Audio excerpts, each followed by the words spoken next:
नमस्कार, आप देख रहे हैं एमएस न्यूज बिहार।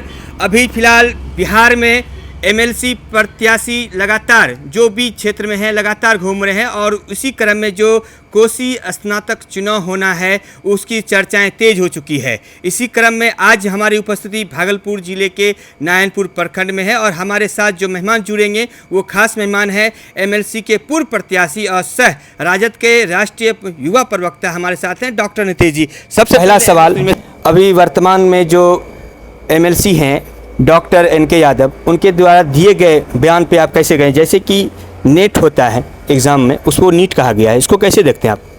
देखिए, मुझे भी एक शुभचिंतक ने एक क्लिप भेजा था जिसमें वो इंटरव्यू में बता रहे थे कि नीट पेपर या नीट और जेआरएफ के बदला जेएफआर बता रहे हैं। तो अब उनको ये पता नहीं है कि नेट होता है तो नेट को नीट बताते हैं और जेआरएफ होता है तो जेआरएफ को जेएफआर बताते हैं।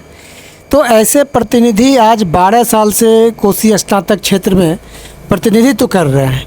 मुझे तो आश्चर्य लगता है कि 4 यूनिवर्सिटी का हमारा निर्वाचन क्षेत्र होता है और यूनिवर्सिटी में कितने विद्वान प्रोफेसर हैं, कितने वाइस चांसलर हैं।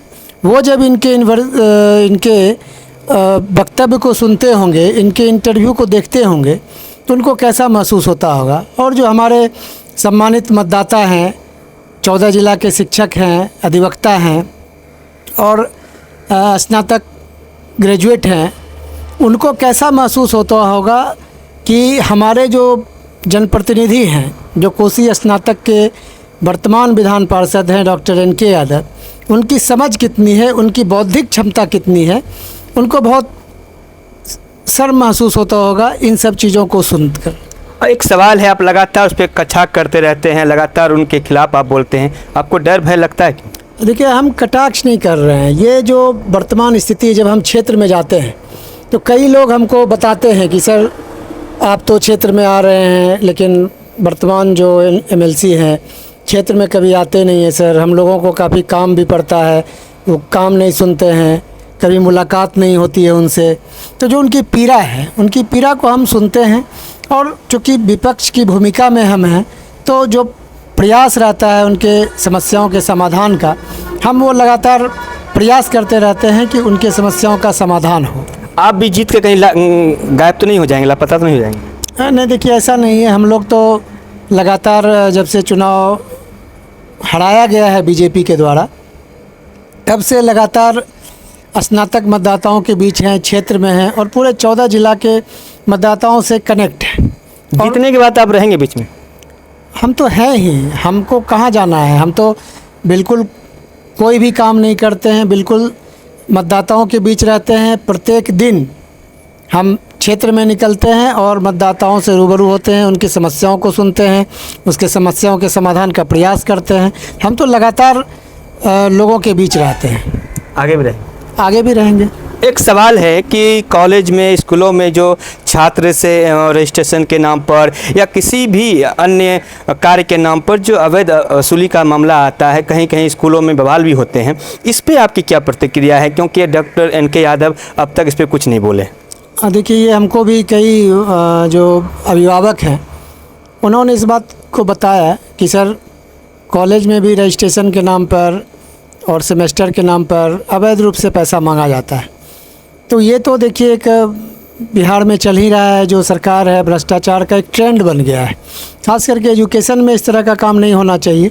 तो ये सब काम जो है जनप्रतिनिधि को देखना चाहिए, जो स्नातक क्षेत्र से हों, शिक्षक क्षेत्र से हों, जो एमएलसी हैं, उनको देखना चाहिए कि हमारे क्षेत्र अंतर्गत जो भी कॉलेज हैं, स्कूल हैं, उसमें किसी तरह का अवैध वसूली तो नहीं हो रहा है, छात्र परेशान तो नहीं हो रहे हैं, अभिभावक को दिक्कत तो नहीं हो रही है।